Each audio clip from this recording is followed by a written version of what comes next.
धन्यवाद मान्यवर, आपने इस अति गंभीर विषय पे मुझे अपनी बात कहने का मौका दिया।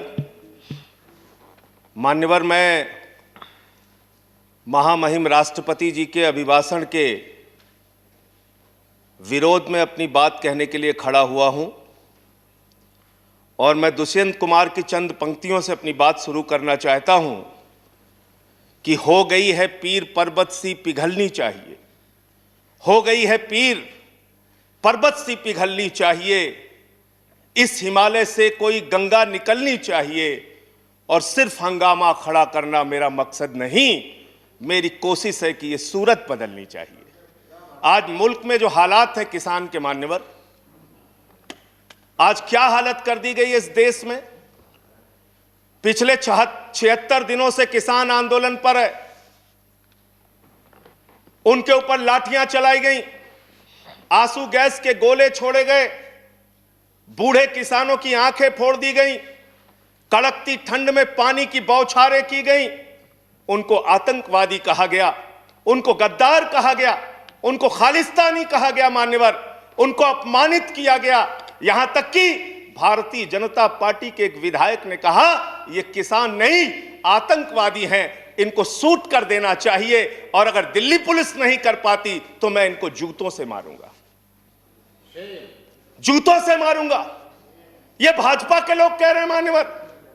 इस देश के अन्नदाता जो आपको अनाज पैदा करके आपका पेट भरते हैं, आप उनको जूतों से मारने की बात करते हैं।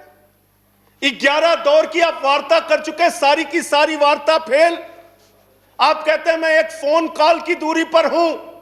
मैं पूछना चाहता हूं क्या इस सरकार के पास कॉल करने के लिए 2 रुपए भी नहीं है? अरे 2 रुपए नहीं है तो हम लोगों से ले लो, लेकिन कॉल कर लो किसानों को, कॉल कर लो किसानों को। उनकी पीड़ा चरम पर पहुंच चुकी है मान्यवर। 165 किसानों ने अब तक अपनी शहादत दी है। आप जाइए गाजीपुर बॉर्डर पे, वहां पे 97 साल के इलम सिंह आपको मिलेंगे। उनके 2 बेटे फौज में हैं, रो रो के कहते हैं मुझे इस उम्र में उग्रवादी कहा जा रहा है, नक्सलवादी कहा जा रहा है। उनकी पीड़ा है मान्यवर। आप जाइए टीकरी बॉर्डर पे, आप जाइए सिंगू बॉर्डर पे, पीड़ा के साथ वो लोग कहते हैं शहीद आजम भगत सिंह के वंशजों को, शहीद लाला लाजपत राय के वंशजों को, जलियांवाला बाग कांड में शहादत देने वालों के वंशजों को आप खालिस्तानी कह रहे हैं, आतंकवादी कह रहे हैं, उनको अपमानित करने का काम कर रहे हैं। मैं आपसे पूछना चाहता हूं क्या दुश्मनी है आपकी इन अन्नदाताओं से? चलिए सब कुछ कर लिया आपने, अब तो कम से कम उनके ऊपर दया कीजिए और ये तीनों काला कानून वापस लेना ही पड़ेगा, आपको लेना चाहिए। अब आपने जुल्म की इंतहा कर दी है। आप चले जाइए गाजीपुर बॉर्डर पे मान्यवर, कटीले तार, बड़े बड़े कीले गाड़ दी गई हैं, 12-12 इंच की कीले सड़कों पे गाड़ दी गई हैं। देखकर ऐसा लगता है कि दुश्मन देश की सेना आने वाली है। ऐसी स्थितियां दो परिस्थितियों में जन्म लेती हैं मान्यवर। जब देश का शासक अपनी जनता से डरने लगता है तो ऐसी सीमाएं बेड़ियां बनवाता है, या देश की जनता को शत्रु समझने लगता है तब ऐसी बेड़ियां लगवाता है। यह हो रहा है मान्यवर।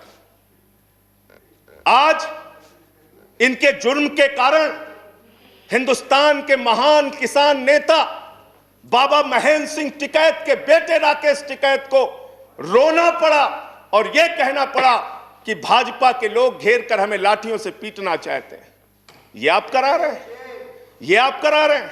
आप डेमोक्रेसी की बात यहां पर करते हैं, आप आजादी की बात यहां पर करते हैं। आपने इस देश की हालत यह बना रखी है कि राजदीप सरदेसाई जैसे वरिष्ठ पत्रकार के ऊपर आपने मुकदमे दर्ज करके पत्रकारिता को भी दबाने और उसको कुचलने का काम किया। हर तरफ जुल्म, हर तरफ एफआईआर, हर तरफ मुकदमे। जो पानी पहुंचा रहा है उस पर मुकदमा, जो डीजल दे रहा है उस पर मुकदमा, जो खाने का इंतजाम कर रहा है उस पर मुकदमा। एनआईए लगा दो, सीबीआई लगा दो, पुलिस लगा दो, जांच लगा दो। अरे वो आपके देश के नागरिक हैं। आप कहते हैं किसानों को यह बिल समझ में नहीं आया। हम बड़े समझदार हैं, आइए हम आपको किसानी बिल समझाएंगे। मान्यवर, इनकी समस्या यह नहीं कि किसानों को यह बिल समझ में नहीं आया, इनकी समस्या यह है कि किसानों को यह बिल समझ में आ गया है और अब ये तीनों काला कानून वापस चाहते हैं किसान। आप बड़े अक्लमंद समझते हैं अपने आप को। अरे किसान को इतना मूर्ख मत समझिए भाजपा के लोगों। वो बिगड़ैल बैल की नाक में नकेल डालते हैं, आपकी सरकार के नाक में भी नकेल डाल देंगे, चिंता मत कीजिए। मैं यहां सुन रहा था मान्यवर, मुझे बड़ा आश्चर्य हुआ।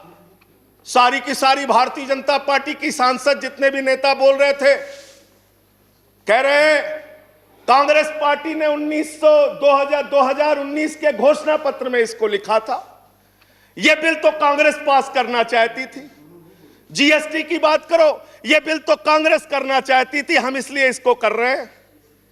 लेकिन वो सांसद यह बताना भूल गए कि जब यह बिल कांग्रेस लेकर आई थी तो उस समय स्वर्गीय अरुण जेटली जी ने और स्वर्गीय सुषमा स्वराज जी ने उस समय बिल का विरोध किया था। और कांग्रेस ने अगर 19 के घोषणा पत्र में इस बिल को शामिल किया था तो उनको तो 55 पे पहुंचा दिया, आपने तो लागू कर दिया, आपको 5 पे पहुंचा देगी। इस देश की जनता 5 पे पहुंचा देगी। इसलिए अगर आप कांग्रेस के सपनों को पूरा करने के लिए आए हैं तो जनता को भ्रमित मत कीजिए। अपनी पार्टी का नाम बदलकर भारतीय जनता पार्टी से कांग्रेस पार्टी कर लीजिए। कांग्रेस ए हो जाए, कांग्रेस बी हो जाए, जनता प्रचार करे। आप लोग समझें आप क्या कहना चाहते हैं, जनता तय कर लेगी। मान्यवर, इस बिल में क्या क्या लिखा है वो बातें आपको बता के और थोड़ी बातें कह के अपनी बात खत्म करूंगा। असीमित भंडारण की छूट दी गई है इन बिलों में, और वो क्यों दी गई है? 2 साल से अडानी का 100 एकड़ जमीन का लैंड यूज चेंज करने की एप्लीकेशन हरियाणा सरकार के पास पेंडिंग थी। लेकिन 7 मई को जब पूरे देश में लॉकडाउन लगा था, उस समय उस लैंड यूज को चेंज करके 100 एकड़ जमीन पर अडानी को भंडारण कोल्ड स्टोरेज बनाने की छूट दी गई और 5 जून को ऑर्डिनेंस के जरिए असीमित भंडारण और कोल्ड स्टोरेज बनाने की छूट दी गई। तो ये बिल किसानों के लिए नहीं लाया गया, अपने 4 पूंजीपति मित्रों के लिए यह सरकार ये काला कानून लेकर आई है। उन्हीं को फायदा पहुंचाने के लिए काला कानून लेकर आया गया है, उन्हीं के लाभ पहुंचाने के लिए काला कानून। यह सरकार 130 करोड़ हिंदुस्तानियों की सरकार नहीं है मान्यवर, यह सरकार उन 4 पूंजीपति लोगों की सरकार है जिनके लिए कानून बनाते हैं और जिनसे चंदा लेकर ये लोग चुनाव लड़ने का काम करते हैं। यह उनके लिए बनाई गई है मान्यवर, इस सरकार में कहा गया दिल्ली के मुख्यमंत्री के बारे में कि किसानों का साथ दे रहे हैं, किसानों का साथ दे रहे हैं। मैं पूरी जिम्मेदारी के साथ कहना चाहता हूं सदन के अंदर, दिल्ली के मुख्यमंत्री अरविंद केजरीवाल, आम आदमी पार्टी किसानों का साथ दे रही थी, देती रहेगी। और आपने हमसे 9 स्टेडियम मांगा जेल बनाने के लिए, केजरीवाल जी ने इनकार किया। हम वहां पानी का इंतजाम कर रहे हैं, आप पानी का इंतजाम रोक रहे हैं। हम वहां शौचालय का इंतजाम कर रहे हैं, आप वहां शौचालय का इंतजाम रोक रहे हैं। आप वहां पर लोगों को पानी, खाना, शौचालय इस तक पर प्रतिबंध लगाना चाहते हैं। इंटरनेट, वो दुश्मन देश के नागरिक हैं क्या? उनके साथ इस तरह का व्यवहार आप कर रहे हैं।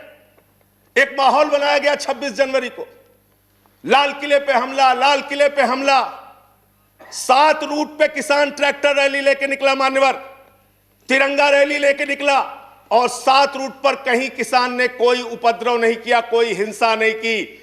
जो लाल किले पे लोग आए थे वो भारतीय जनता पार्टी के लोग थे जिन्होंने लाल किले पे हमला किया, जिन्होंने लाल किले पर तिरंगे का अपमान किया। और वो दीप सिद्धू जो भाजपा का नेता है, उसकी फोटो प्रधानमंत्री के साथ है, देश के गृह मंत्री के साथ है। भारतीय जनता पार्टी को इसका जवाब देना चाहिए कि भाजपा के नेताओं ने लाल किले का अपमान क्यों किया, तिरंगे का अपमान क्यों किया। मैं ये कहना चाहता हूं मान्यवर, आज वो दीप सिद्धू संजय जी कंक्लूड कीजिए। सर सबको समय मिला, मुझे भी थोड़ा समय दीजिए। I have given sufficient time. सबको समय दिया, मुझे भी समय दीजिए। नो 10 मिनट देंगे सर। 10 मिनट दिया मैं। मान्यवर दीप सिद्धू भाजपा का नेता वो फरार है जिसने लाल किले पे हमला किया, जिसने तिरंगे का अपमान किया। अपनी घिनौनी राजनीति के चक्कर में ये लोग कहां तक जा सकते हैं, इसका सच है ये जो सामने आया है। आप एमएसपी देने की बात कहते हैं, आप कहते हैं हम इस देश के किसान को एमएसपी देंगे। बड़ी अजीब बात है मान्यवर, इस देश के किसान को एमएसपी देने के नाम पर क्या कर रहे हैं ये। मैं उत्तर प्रदेश की खबर बता रहा हूं। 10 धान के क्रय केंद्रों पर 10 अधिकारियों के खिलाफ एफआईआर हुई क्योंकि क्रय केंद्र में खरीद में एमएसपी में गड़बड़ी की गई। इसी तरीके से 1 रुपए किलो गोभी बिक रही थी तो किसान ने अपनी गोभी पे ट्रैक्टर चला दिया। उत्तर प्रदेश की खबर। बरेली के अंदर उत्तर प्रदेश में 3 करोड़ की धान खरीद हो गई कागजों पे, किसान का पता तक नहीं है। तो डेरेक ओब्रायन साहब, जो यूपी में खरीद हुई है वो भूतों की खरीद हुई है, किसान का पता नहीं, नाम दर्ज करके खरीद हो गई। 4 साल में गन्ना किसानों पे मात्र 10 रुपए इन्होंने बढ़ाया है उत्तर प्रदेश के अंदर, मात्र 10 रुपए मान्यवर। तो इसलिए ना आप एमएसपी देना चाहते हो, ना किसान को उसके फसल का दाम देना चाहते हो।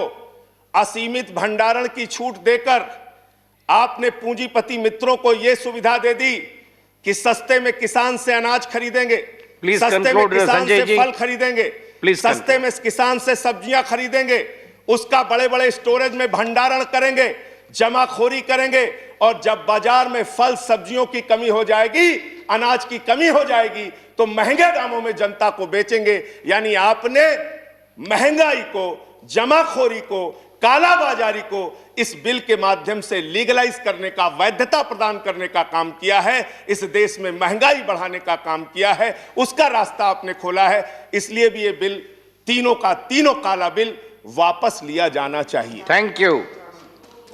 अंत में थैंक यू। अंत में बजट आपने पेश किया मनोहर, बस खत्म करके अपनी बात को खत्म करूंगा उन्हीं बातों को। Please conclude. सर बजट इन्होंने पेश किया है, तो बजट के ऊपर और खरीद के ऊपर मैं लास्ट मिनट जो इनका बजट है चंद लाइनों में उसको कह के अपनी बात को खत्म करूंगा कि धरा बेच देंगे, गगन बेच देंगे। धरा बेच देंगे, गगन बेच देंगे, कली बेच देंगे, चमन बेच देंगे। अगर तुम ही यूं ही सोते रहे तो ये फर्जी राष्ट्रवादी वतन बेच देंगे, वतन बेच देंगे, वतन बेच देंगे। धन्यवाद माननीय।